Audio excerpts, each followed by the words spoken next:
अस्सलाम वालेकुम व्यूवर्स, क्या हाल है। आई होप के सब अच्छे होंगे और बहुत अच्छे से अपना और अपने प्लांट्स का ख्याल रख रहे होंगे।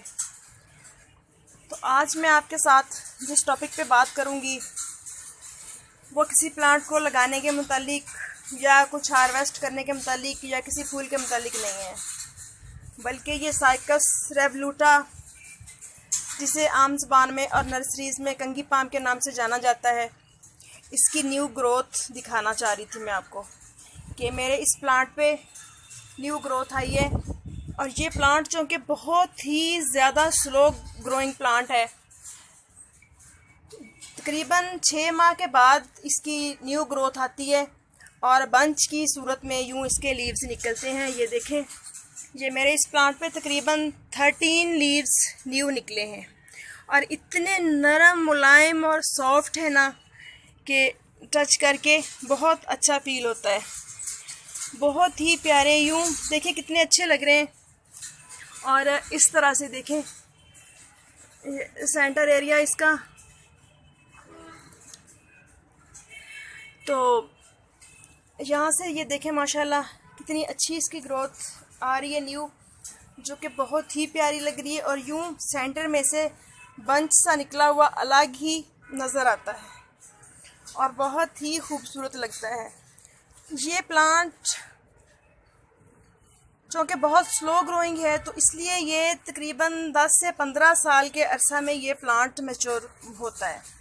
और अगर ये देखें, जैसे मेरा प्लांट ये वाला एक काफ़ी बिग साइज़ पॉट में लगा हुआ है, तो अगर यही वाला प्लांट ज़मीन में लगा हुआ हो तो इसकी ग्रोथ मज़ीद अच्छी हो और बहुत ही बड़े बड़े साइज़ के इसके लीव्स निकलें।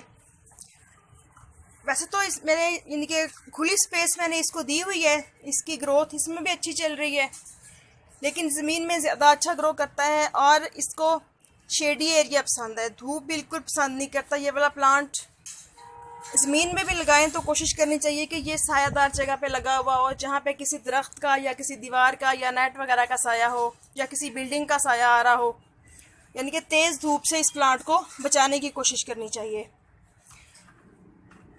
इस प्लांट पे ऑलरेडी मेरी वीडियो मौजूद है, इसकी केयर के मुतालिक और तमाम डिटेल्स उसमें हैं। आज तो जस्ट मैंने इसको इनके न्यू ग्रोथ इसकी दिखाना चाह रही थी, जो कि मुझे बहुत खुशी हो रही है। छोटे छोटे से लीव्स देखते देखते एक एक दिन करके ये माशाल्लाह पत्ते इसके इतने बड़े हुए हैं कि आज मैं आपसे शेयर कर रही हूँ। तो मुख्तसर से अगर बात करें इसकी केयर पे, तो इसको बहुत ज़्यादा पानी नहीं चाहिए होता। जब इस प्लांट को आप ग्रो करें या इसका कोई बेबी प्लांट निकाल के सेपरेट लगाएं, तो तब तो रेगुलर तौर पे इसको यानी कि हल्का मॉइस्चर देना ज़रूरी होता है। बट जब प्लांट अपनी ग्रोथ शुरू कर ले, तो जब इस प्लांट की मिट्टी सूखे, ऊपर से सर्विस एरिया सूख जाए, तो आप इसमें पानी दें, अदरवाइज़ इसको पानी ना दें, क्योंकि ज़्यादा पानी की वजह से इसकी जो रूट्स होती हैं, इसके जो नीचे बल्ब से बने होते हैं ना, वो ज़्यादा पानी होने की वजह से गल जाते हैं और प्लांट ख़राब हो जाता है। और इस प्लांट की जो यानी कि कंडीशन ये होती है कि अगर ये प्लांट नीचे से गलना शुरू हो भी जाए, वो जस्ट ओवर वाटरिंग की वजह से जलना शुरू होता है, गलना शुरू हो जाता है, यानी कि जल जाता है इसकी रूट्स जलना शुरू हो जाती हैं, जो बल्ब सा बना होता है इसके नीचे। तो ऊपर से ये प्लांट बिल्कुल स्टेबल रहता है। तकरीबन 1 मंथ तक नीचे से प्लांट ख़त्म हो भी जाए तो भी ऊपर का हिस्सा आपको 1 महीने तक फ्रेश नज़र आता रहेगा। तो आहिस्ता आहिस्ता ये प्लांट ख़त्म होता है, इसलिए इनकी कोशिश करनी चाहिए कि बिल्कुल भी इसको ओवर वाटरिंग ना की जाए। और इसका जो ग्रोइंग पीरियड होता है, या जैसे ही हम इसको तमाम प्लांट्स को फर्टिलाइज़ करते हैं, तो इसको भी फर्टिलाइज़ मैं कर देती हूँ। मैं इसमें चंद दाने यूरिया के डालती हूँ और तकरीबन 1 चम्मच DAP खाद डाल के तो मैं इनकी गुड़ाई कर देती हूँ और पानी दे देती हूँ। तो माशाल्लाह देखें कितने अच्छे से मेरे इस प्लांट की ग्रोथ चल रही है। और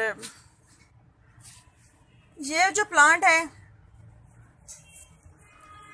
अगर इसको खुले एरिया पे काश्त किया जाए तो ये आपके लिए बहुत अच्छा बिजनेस साबित हो सकता है, क्योंकि इसके ये जो लीव्स होते हैं ये तकरीबन 20 से 25 रुपए में इसका एक लीव मिलता है, या यूँ कह लें कि ख़रीदा जाता है।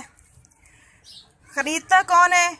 वो जो यानी कि फ्लावरिंग का कारोबार करने वाले लोग होते हैं, डेकोरेशन करते हैं, फ्रेश फ्लावर्स की बकेट्स वगैरह बनाते हैं, रूम्स की डेकोरेशन करते हैं। तो तोहफे तहफ़ देने के लिए जो बकेट्स बनाई जाती हैं उनमें इसके लीव्स यूज़ होते हैं, और ये एक तरह से बहुत अच्छा कारोबारी ट्रिक भी है अगर देखा जाए तो, और बहुत आसानी से ग्रो हो जाता है ये प्लांट और बहुत ही खूबसूरत लगता है। तो इस तरह से ये देखें, इसकी न्यू ग्रोथ आपको अलग ही नज़र आ रही होगी सेंटर में से।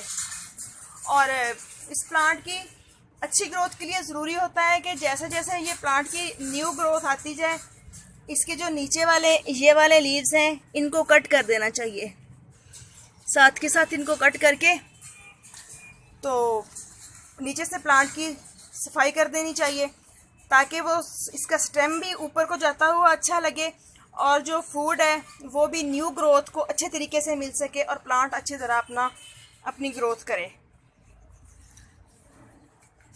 तो ओके फ्रेंड्स, आज जस्ट यही थोड़ी सी इंफॉर्मेशन मैंने आपको देनी थी, अपने प्लांट के न्यू सॉफ्ट से लीव्स आपके साथ शेयर करने थे। देखिए कितने प्यारे शाइनी और सॉफ्ट लीव्स हैं, और जैसे जैसे ये यानी कि पुरानी हो जाती है इसकी ग्रोथ, तो ये बहुत ज़्यादा हार्डी हो जाते हैं इसके लीव्स, और यूँ बिल्कुल कांटों की तरह से चुभते हैं। तो ओके, अल्लाह हाफिज़, दुआ में याद रखिएगा। फिर मिलते हैं नेक्स्ट वीडियो में नेक्स्ट टॉपिक के साथ।